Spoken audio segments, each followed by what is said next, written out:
Pour tout enseignant, il y a certaines questions qui sont cruciales. C'est-à-dire que quand un enseignant prévoit un projet, prévoit une séquence d'enseignement, l'enseignant se demande quelle est la transformation cognitive qu'il veut voir se produire chez ses élèves et ensuite il se demande quelles sont les actions qu'il va devoir poser pour que cette transformation-là soit possible. Quelles sont les questions que je dois poser à mes élèves pour qu'un travail suscite vraiment un apprentissage? Si j'ai des élèves en difficulté, quelles sont les questions que je devrais leur poser pour aplanir les difficultés sans leur donner les réponses? Si j'ai des élèves qui sont plus doués, quelles sont les activités d'enrichissement que je devrais leur donner qui seront à leur niveau et qui provoqueront aussi un réel apprentissage? Quand j'intègre les technologies, quels sont les usages des technologies qui ont vraiment un impact chez les élèves? Ce sont toutes des questions qui méritent réflexion. Par contre, on peut trouver des réponses dans la taxonomie des processus cognitifs de Anderson et Krathwohl. Alors, je vais vous expliquer brièvement quelle est cette taxonomie-là et quelles sont les pistes d'exploitation qu'on peut y retrouver.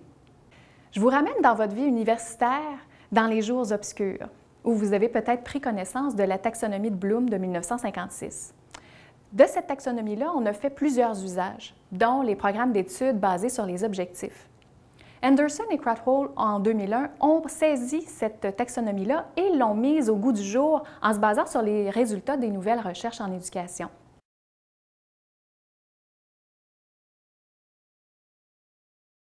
Quand je mémorise quelque chose, je fais tout simplement appel à mes connaissances emmagasinées dans ma mémoire à long terme. Alors, quand on pose aux élèves des questions axées sur « que savez-vous sur »,« que vous rappelez-vous de », ce sont tout simplement des éléments ancrés dans leur mémoire. Et ça correspond au premier processus qui est mémoriser.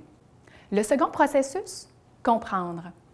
Quand je comprends, c'est que je suis capable de donner des exemples, d'expliquer en mes propres mots, de comparer des éléments. Alors, quand on veut vérifier si les élèves comprennent, on peut leur poser des questions du type « Êtes-vous capable de trouver dans votre environnement des manifestations du cycle de l'eau? » Alors là, on va pouvoir conclure qu'ils ont compris.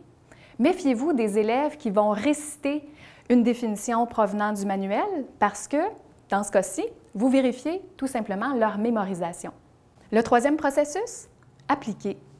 J'applique quand je mets en place une série d'étapes, comme par exemple quand j'intègre dans mon texte une règle grammaticale, quand je résous une équation. Alors, ce sont des exemples d'application. Le quatrième processus, analyser. J'analyse quand je suis capable d'observer la relation entre différents éléments d'un concept. Par exemple, si je reprends l'exemple du cycle de l'eau, si je fais varier la température, quel va être l'impact sur les autres éléments relatifs au cycle de l'eau? Le cinquième processus cognitif, évaluer.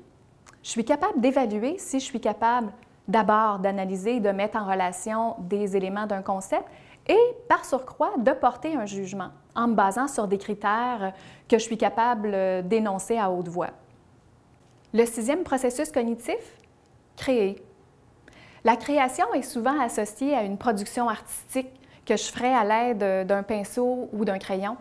Par contre, la création, c'est aussi la résolution originale d'un problème, c'est aussi la remise en forme d'une façon originale d'éléments notionnels appris antérieurement. Donc, tout ce qui touche la composition, tout ce qui touche la création de textes, la création d'idées, le remaniement des idées, ce sont des actions de création. Et même la résolution de problèmes en mathématiques peut être de l'ordre de la création.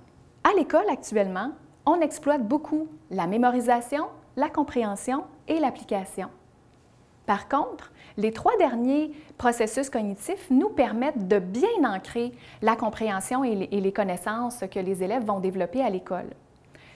Les trois derniers processus qui sont analyser, évaluer et créer doivent être exploités davantage pour nous assurer que les connaissances sont vraiment transférables d'un contexte à l'autre. La taxonomie nous apprend qu'il y a aussi 4 types de connaissances. Les connaissances factuelles, les connaissances conceptuelles, les connaissances procédurales et les connaissances métacognitives. La première catégorie, les connaissances factuelles. Dans les connaissances factuelles, on va retrouver les éléments de terminologie, c'est-à-dire les mots de vocabulaire reliés à un domaine d'apprentissage. On va y retrouver, par exemple, aussi les symboles que ce soit des symboles numériques ou graphiques. On va retrouver aussi des faits. Alors, par exemple, qu'il s'agisse de lieux ou de personnages, ce sont des éléments notionnels qui vont être mis ensemble un petit peu plus tard. Les connaissances conceptuelles. Les connaissances conceptuelles vont être des connaissances où l'on met en relation des faits. Alors, c'est dans les connaissances conceptuelles qu'on va devoir observer quelle est la relation entre les éléments qui vont constituer le concept. Les connaissances procédurales. La connaissance procédurale est en fait une série d'étapes que je vais mettre en place pour accomplir une tâche. Il pourrait s'agir des étapes d'un algorithme en mathématiques pour résoudre une équation ou encore des étapes de la démarche scientifique.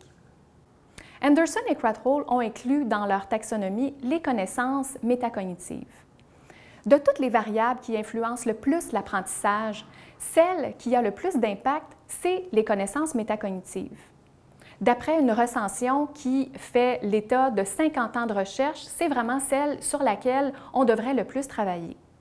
Qu'est-ce qu'une connaissance métacognitive? La connaissance métacognitive, c'est la connaissance qu'un élève a de ses propres stratégies, de celles des autres et du fonctionnement de son cerveau. Et ça inclut aussi ses habiletés métacognitives, c'est-à-dire son habileté à être capable de mettre en place ces fameuses connaissances dans une situation. Il est important de savoir que la taxonomie des processus cognitifs ne doit pas être perçue comme étant une recette à appliquer. C'est-à-dire que je me dise comme enseignant que je dois commencer par la mémorisation avant de passer à l'application, avant de passer à l'analyse et à la création. Non, au contraire, si je donne aux élèves une tâche qui fait appel à l'analyse, ils auront besoin de retourner aux faits ou à la mémorisation pour être capables d'accomplir la tâche. Et ils devront aussi comprendre la relation entre les éléments pour être capables de répondre à la question. Il est important de savoir aussi que cette taxonomie-là transgresse toutes les réformes et les programmes d'études. Ce n'est pas du tout une taxonomie qui a été implantée pour nous amener à mieux implanter la réforme ici au Québec.